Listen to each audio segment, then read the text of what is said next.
Corona के बाद धीरे धीरे जिंदगी पटरी पर लौट रही है। इसी बीच बहुत से ऐसे कारोबार रहे हैं जो खत्म हो गए, लेकिन बहुत से कारोबार पटरी पर लौट आए तो वहीं कुछ आत्मनिर्भर भी हुई। ऐसा ही एक कारोबार जूते का। कोरोना के बाद इंडियन शू कंपोनेंट इंडस्ट्री पूरी तरह से आत्मनिर्भर हुई है। पहले हम चीन पर निर्भर थे, मगर अब भारत में ही सभी 32 कंपोनेंट बना रहे हैं। इससे आगरा में भी बड़े स्तर पर कंपोनेंट बनाए जा रहे हैं। चीन में वर्तमान बाजार के हालातों में भारत के पास खुद को आगे लाने का एक अच्छा मौका है। फुटवियर कंपोनेंट सेक्टर इनमें एक बड़ी भूमिका रखता है।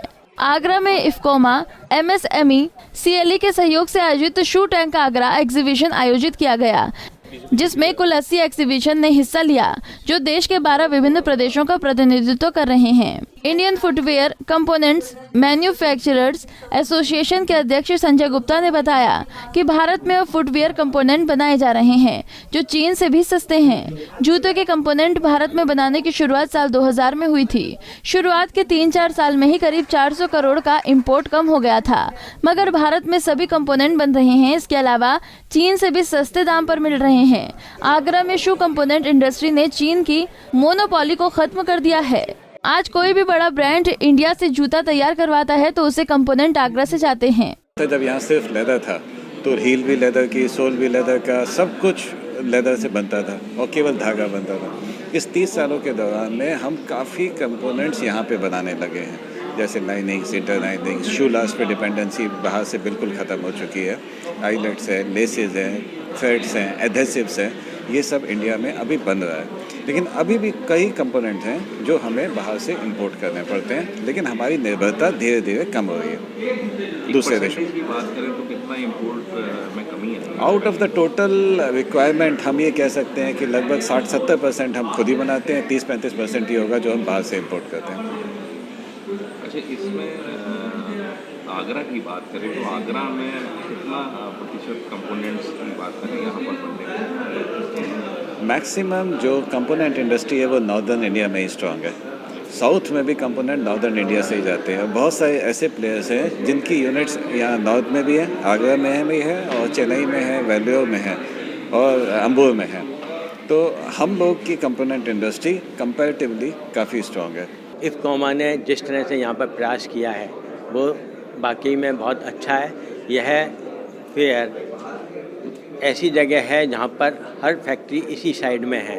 इससे सभी को, जितने भी परचेजर हैं, जितने भी फैक्ट्री वाले हैं, सबको मालूम पड़ेगा कि यहाँ पर क्या क्या मिल रहा है और क्या क्या नई से नई चीज़ अवेलेबल है, वो यहाँ पर अवेलेबल होगी और आगे की जानकारी मिलेगी। जो आपका शू लास्ट पूरा डिजिटली डिज़ाइन किया जाता है, किस तरीके से? शू लास्ट का डिजिटली डिजाइनिंग होता है। इसका पहले हाथ से बनते थे, सब तरह से बनते थे। अब HDF टेक्नोलॉजी आ गई है जिसके अंतर्गत बिल्कुल भी हाथ लगाने की भी ज़रूरत नहीं पड़ती है। वहीं काउंसिल फॉर लेदर एक्सपोर्ट्स के चेयरमैन संजय लिखा ने कहा कि चीन के वर्तमान बाजार के हालातों में बाजार के पास खुद को आगे लाने का एक अच्छा अवसर है। फुटवेयर कंपोनेंट सेक्टर इनमें एक बड़ी भूमिका रखता है।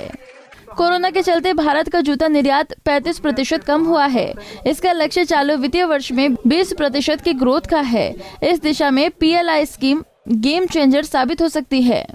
जैसा ये सेटअप किया गया है बहुत अच्छी तरह से किया गया है और स्पेशली जो मटेरियल्स देखकर आज बहुत अच्छा लगता है कि हमारा देश एक अच्छी क्वालिटी के रॉ मटेरियल्स, कंपोनेंट्स का सप्लायर बनता जा रहा है। एंड आई विश कि ये इंडस्ट्री और ग्रो करेगी और इससे फुटवेयर इंडस्ट्री जो है उसको लाभ होगा। सर, अभी भी चाइना की बात की जाए तो नंबर 1 बना हुआ है। क्या लगता है कि अब वो टूटने जा रहा है?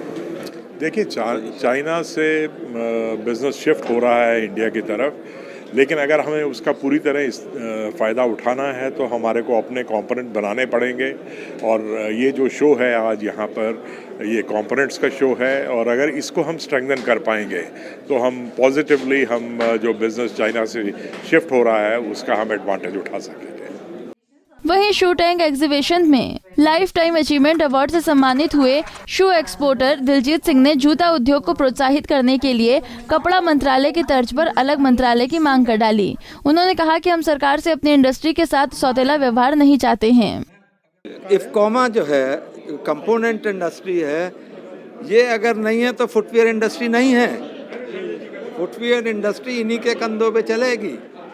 और आज अगर हम 50 साल पीछे चले जाएं तो बहुत तकलीफ दे था, ये थी नहीं कहीं। और आज जो इन्होंने ग्रोथ दी है, ग्रो किया है, टेक्नोलॉजी में इम्प्रूवमेंट की है, ये कमाल है।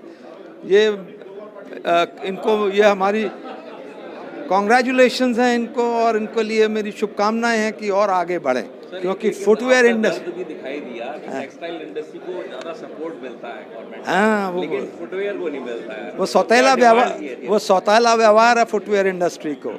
जो मेरा एक ही डिमांड है कि जहां आपने गारमेंट इंडस्ट्री को रखा है, जो दर्जा दिया है, वही सुविधाएं फुटवेयर इंडस्ट्री को भी दीजिए।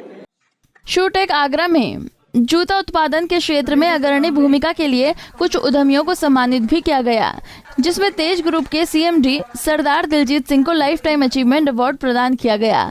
साथ ही महिला जूता उद्यमियों को भी प्रोत्साहित करने के लिए सम्मानित किया गया। पंजाब केसरी टीवी के लिए आगरा से ब्रिजभूषण की रिपोर्ट। हमसे जुड़े रहने के लिए हमारे YouTube चैनल को सब्सक्राइब करें और नई वीडियो की नोटिफिकेशन के लिए बेल आइकॉन को दबाएं। अगर आप ये वीडियो Facebook पर देख रहे हैं तो लाइक जरूर करें और ज्यादा से ज्यादा शेयर करें। धन्यवाद।